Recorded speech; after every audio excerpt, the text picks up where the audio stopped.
are these children who feel like they are alone, they feel they are guilty because of the crime their parents committed.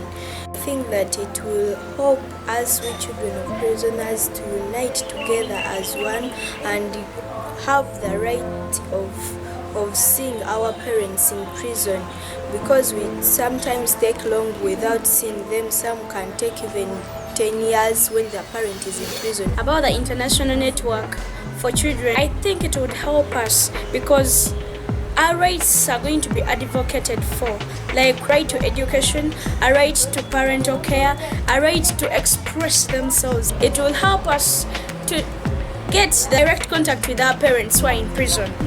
They will help us to make life worth living for us in the societies that we live in.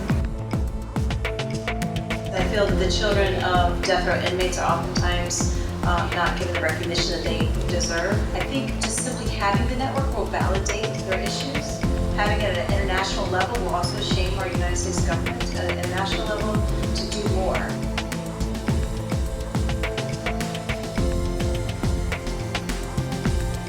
That changes the conversation completely when you take the focus off the prisoner and focus on their child. What the UN can produce around this is only ever as good as the information that it has about what's actually happening on the ground. And we can do a certain amount in Geneva, but there's 2 of us sitting at a computer working out what we can do. And we do not have the knowledge and the skills and the expertise that you all have. But what we can do is try and bridge that gap between what's happening there, both feeding back what's happened so far, but also encouraging you to find ways to feed your information in so that the independent expert bodies and the political bodies of the UN, the Secretariat of the UN, are making good decisions and strong policy statements that can then be used by you to make change for children.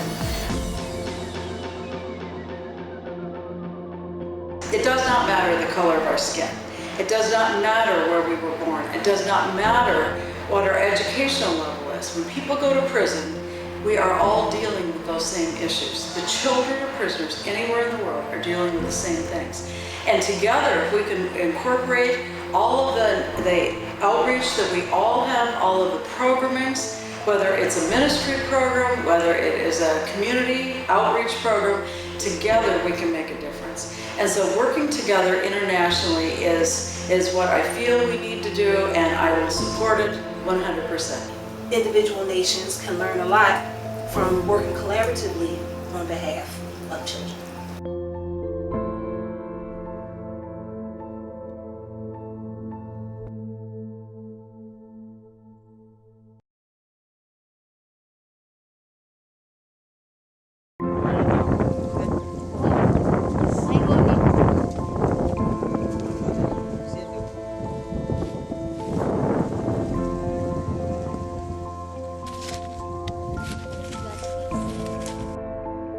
Getting this network set up and running, I'm thinking we are gonna encourage or to make some people start up such interventions like we do. Not us going there to start up the work, but we can tell them and they can be able to do this kind.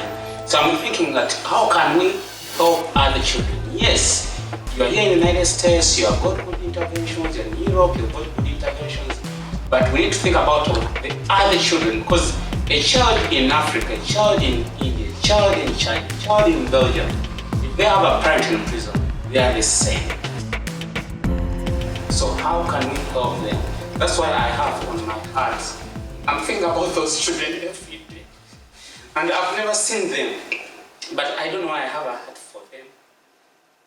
How can we help them? If we came together, we can help all the other children. That's what I have on my heart.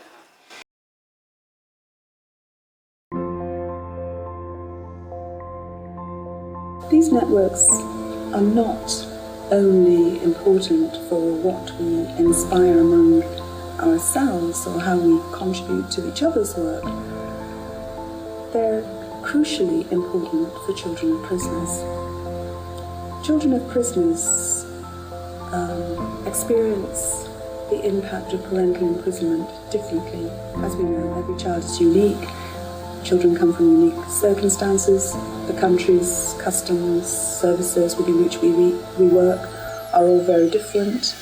And so children's experiences are very different around the world. But there are some universal truths, I believe, regarding children of prisoners.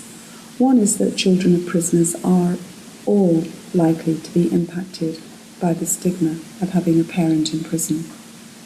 The second thing is that children of prisoners are all likely to be considered the forgotten victims of crime. And the third thing is that children of prisoners are all invisible.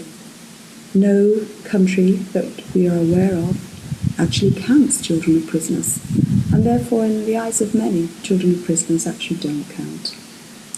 And if there's one thing that an international network of organisations and activists can do for children of prisoners, it's to make sure that we confront the stigma that children of prisoners are impacted by, that we make sure they're not forgotten, that if they are not able to speak on their own behalf, we become their voices, we become their hands, we become their eyes, and we become the people that will act on their behalf. And in this way we make sure that they're not invisible.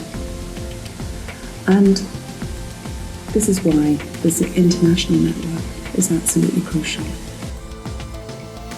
I'm so aware of organisations across the world which are doing fantastic work with children and prisoners in very difficult circumstances very often. And as Francis and I have been looking around the world at organisations which are working with children and prisoners, it's been so exciting, the responses we've had. Suddenly, Gonzalez emailing us from Uruguay and Skyping him, and Werner and Liz in New Zealand, and it just feels like there's so much going on, so much good work.